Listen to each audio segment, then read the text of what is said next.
Sharing season kali ini dijelaskan pemateri oleh Pak Andri dari bagian pengadaan dan tim menjelaskan materi tentang optimalisasi kinerja dengan teknologi kecerdasan artifisial. Kecerdasan tidak tunggal, melainkan multidimensional. Ada kecerdasan linguistik, numerik, emosional, artistik, spasial, reflektif, hingga kecerdasan sensorik. AI modern harus meniru semua jenis kecerdasan tersebut, bukan hanya kemampuan menghitung. Ini menjadi dasar bahwa AI bukan hanya alat berhitung, tetapi calon partner thinking manusia. Thinking equals computing. Artinya, proses berpikir dapat direpresentasi sebagai alur input, proses komputasi, output. Di perkebunan, input bisa berupa data sensor, foto daun, atau laporan mandor. Proses komputasi adalah algoritma yang mengolah data itu, mulai dari pembersihan data hingga model prediksi, dan akhirnya menghasilkan output yang bisa langsung ditindaklanjuti, misalnya rekomendasi pemupukan atau peringatan hama.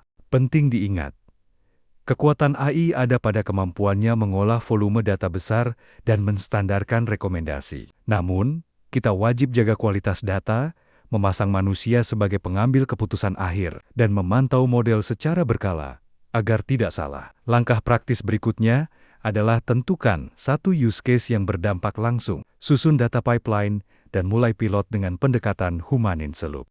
Pertama, pemrosesan teks AI sekarang sudah mampu membaca, memahami, dan bahkan menghasilkan teks seperti manusia. Contohnya sudah banyak kita gunakan mesin pencari, penerjemah otomatis, sampai chatbot yang mampu menjawab pertanyaan secara langsung. Teknologi ini memungkinkan kita mengolah laporan, meringkas dokumen, menganalisis sentimen, maupun melakukan pencarian informasi dengan cepat. Di konteks perkebunan, kemampuan ini bisa membantu menyederhanakan laporan lapangan, membuat rangkuman otomatis, atau menjawab pertanyaan karyawan lewat chatbot acca. Kedua, pemrosesan suara.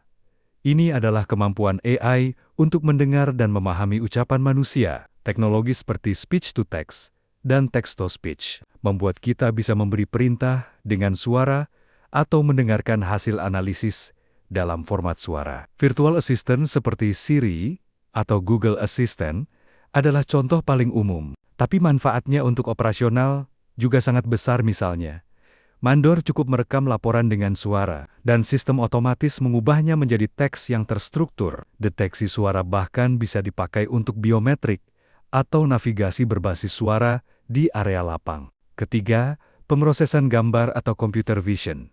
Inilah kemampuan AI untuk melihat dan memahami visual, baik foto maupun video. Di sini, AI mampu mendeteksi objek, mengenali wajah, memperkirakan kondisi, bahkan menghasilkan gambar baru. Ini yang memungkinkan drone menghitung tanaman, AI mengenali daun yang terserang penyakit, atau mendeteksi penyimpangan kualitas secara otomatis. Teknologi ini sangat relevan di kebun yang luas, karena kita bisa melakukan inspeksi lebih cepat dan objektif. Nah, tiga kemampuan ini, teks, suara, dan gambar, adalah contoh nyata bahwa AI benar-benar meniru kapabilitas dasar manusia: membaca, mendengar, dan melihat. Dan dari ketiga kemampuan ini, AI kemudian bisa membantu membuat keputusan yang lebih rasional, sesuai definisi AI yang kita pakai hari ini. Jadi, pertanyaannya, apakah AI berlebihan atau kenyataan?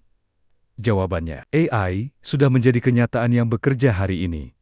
Yang perlu kita lakukan adalah memanfaatkannya secara tepat, bertahap, dan tetap mengutamakan keselamatan, etika, serta kualitas data. Dengan fondasi tiga kemampuan ini, peluang kita untuk meningkatkan efisiensi, kecepatan kerja, dan akurasi pengambilan keputusan menjadi jauh lebih besar.